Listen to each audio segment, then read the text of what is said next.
የአማራ ህዝብ ትግል ምን አይነት ደረጃና ምን አይነት የእድገት ደረጃ ላይ እንዳለ ቁመናው ምን ላይ እንዳለ ከትናንትና ከትናንት ወዲያ ያንሙት በርካታ ኮሎኔሎች ተደምስሰዋል። የነሱ ኮሎኔሎች ዜና አልነበረም። እኔ ቁም ነገር ሰጥቼ ሽፋን አላደረኩትም እውነት ለመናገር ማለት ዛሬ ላይ የነሱን ጦር መማረክ ክፍለ ጦሮቻቸውን መበተን ዜና ሆኖ እየተነገረ አይደለም። ኮማንደሮቻቸው ተሰልፈው እጅ መስጠታቸው ዜና እየሆነ አይደለም ያለው።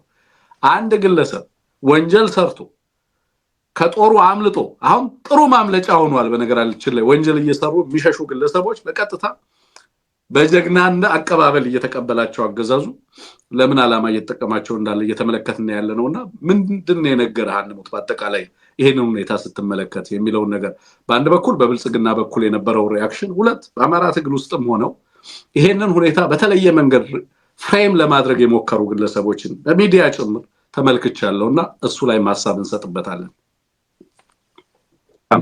አመሰግናለሁ። ተመልካቾች ሁላችሁንም ሰላም እላለሁ። እንዴት አላችሁ? እንግዲህ በየቀኑ አዳዲስ ነገሮች አሉ፣ በየቀኑ ብዙ ጉዳዮች አሉ። ሁሉም ይሁን እንጂ እንግዲህ ትግላችን እንደቀጠለ ነው። በሁሉም ረገድ የፋኖ ትግል የአማራው ትግል እንደቀጠለ ነው።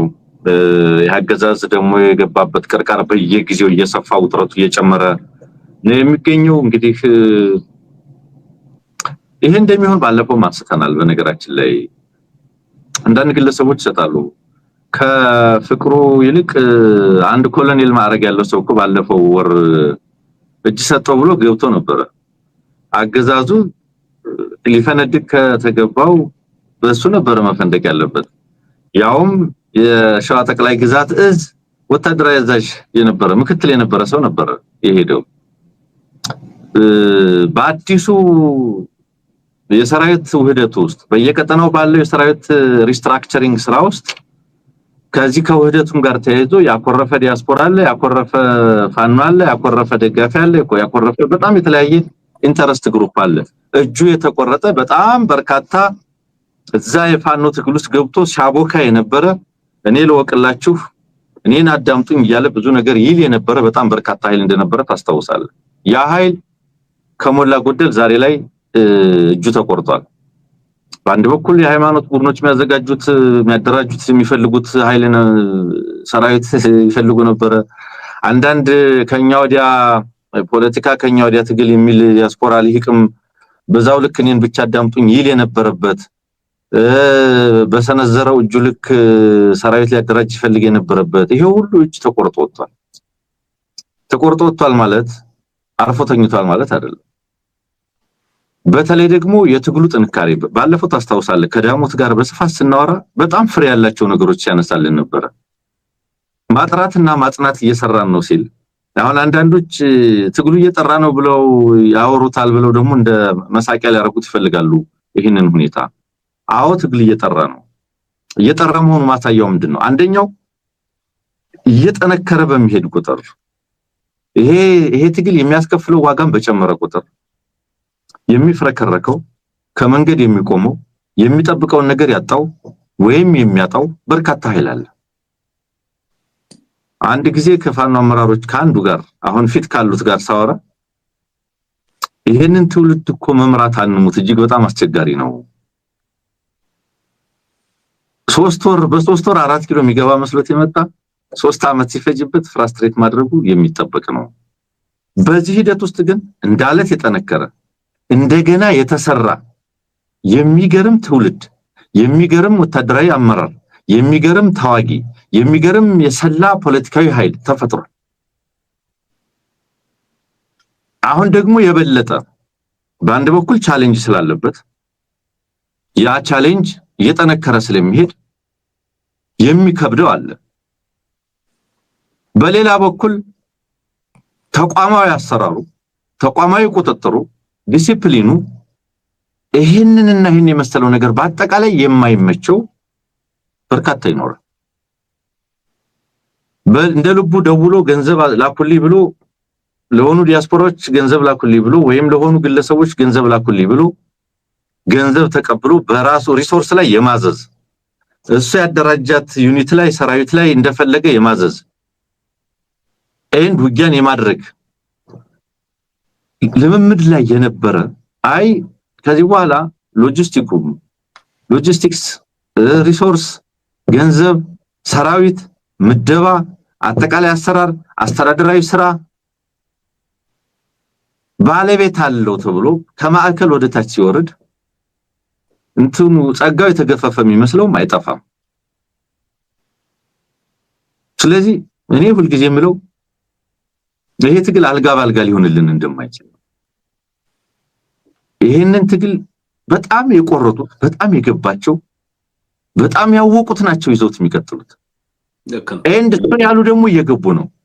ባለፈው ሳምንት 2000 ፋኖ 2000 ኮማንዶ ያስመረቀው አፋብን አንድ ኮማንዶ ሄደ ብሎ ሊደነግጥ አይችልም። በዚህ የሚደነግጥ የአማራ ታጋይ ካለም ሞኝ ነው፣ አልገባውም ትግሉ ማለት ነው። እኔ ወደ ግለሰብ ስብዕና መሄድ አልፈልግም። የስነ ምግባር ችግር አለ የሚለው ጉዳይ ግን ድርጅቱ እንደ ድርጅት የስነ ምግባር ጉዳይ ባለፈው ምን ብለናል? ትንግርቱ ታስታውሳለህ? ጠላት የሚያደርገውን ነገር ሊያደርግ የሚችል በፋኖ ስም የተደራጀ ግለሰብ ስፍራው ፋኖ ጋር አይደለም፣ ልክ ነው፣ ቦታው ፋኖ ጋር አይደለም ተብሎ ሊገመገሙ ሲሉ ተጠያቂ ሊደረጉ ሲሉ መሳሪያ ይዘው ሸሽተው አምልጠው የጠፉ በቻሉት መጠን ወደ ዝርፊያ ሊገቡ የሞከሩ ባልቻሉት መጠን ደግሞ የሰላም ጥሪውን ተቀብለናል እያሉ መሳሪያ ሄደው ይዘው ወደ አገዛዙ ይሄዱ በርካቶች ናቸው። ይሄዳሉ፣ ተደብቀው ያሉ አሉ ብዬ ነበር። ታስታውሳለህ? ሸሽተው 5 ሆነው 10 ሆነው ሊታሰሩ ስለሆነ ሊጠየቁ ስለሆነ ለምን የዲሲፕሊን ግድፈት ስላለባቸው ስለሆነም ይሄንን ሳያደርግ እንኳንስ ወታደራዊ ትግል ሌላም አይነት ትግል እንዲህ አይነት ጥያቄና ግምገማ ሳያደርግ ትግልን ሊመራ ህዝብ ሊያስተዳድር አይችልም። የቆምክለትን ህዝብ ስትበድል ደግሞ በደሉ የከፋ በደል ይሆናል፣ በደሉ ጥፍ ድርብ ይሆናል። ስለዚህ መሬት ላይ ያሉ ወንድሞቻችን ትልቁ በጣም ትልቁ ኃላፊነት በጣም ትልቁ ተጠያቂነት ያው ሁሉን ነገር እነሱን ሁሉን ቻይ ነው የምናረጋቸው እንደምታውቀው አብረው ለሚያታግላቸው ህዝብ አብረውት ያሉትን ህዝብ የማክበር የመጠበቅ የመንከባከብ ግዴታ አለባቸው።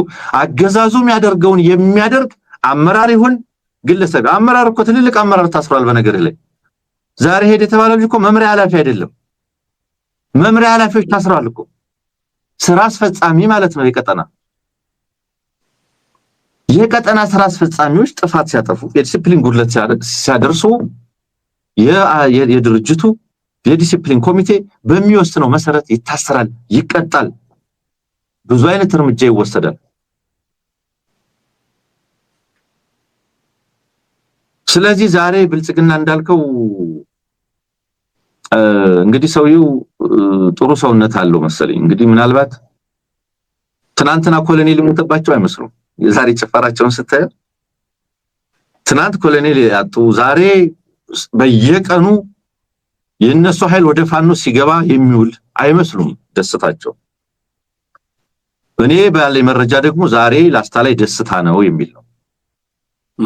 ዛሬ ላስታ ላይ ደስታ ነው። አዎ አንዱት በአደረጃጀት ላስታ ሳምነው ሲደራጅ እሱ በመሾሙ ምክንያት ከፍተኛ ቁጣ ተነስቶ ሰራዊቱን ለማባበል በጣም ከፍተኛ ጥረት ሲደረግ ነበር የነበረው። እሱን አመራር አድርገው በማምጣታቸውና ከፍተኛ ፍርሃትም የነበረበት ነው የነበረው።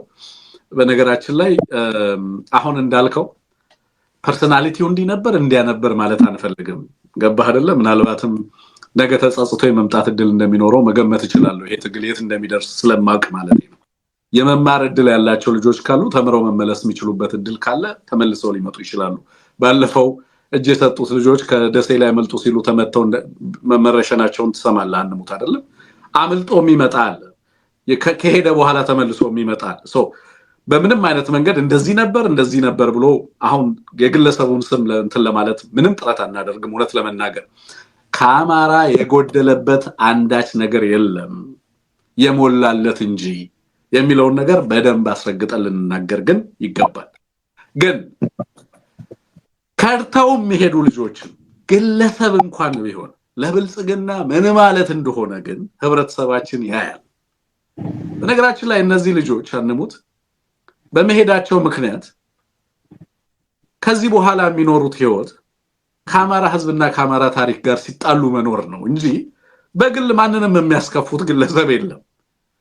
ገባ? እንደ ህዝብ ከታሪካቸው ጋር ነው የሚጣሉት። ሲያድናቸው የሚኖረው የአማራ ህዝብ ትግል ታሪክና አድማስ ነው። የወንድሞቻቸው መስዋዕትነት ነው።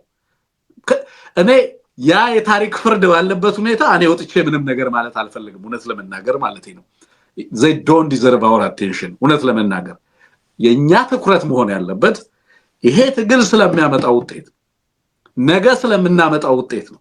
የህዝባችን ትግል አንድ ደረጃ ወደፊት ሊራመድ የሚችልበትን አሰራር እሱን ስትራቴጂያይዝ ስለማድረግ እንጂ መጨነቅ የሚኖርብህ በሚዲያ የምትሰራቸው ስራዎችም በሌላም ዘርፍ መሬት ላይም ያለው አግመራር መስራት ያለበትን ስራ ስለመስራት እንጂ በሚሄዱ ግለሰቦች አርበኛ ዘመነ ከዚህ በፊት ያለው ነገር ትዝ ይለኛል። ሁሌም እንደ መርህ እንገልገልበት።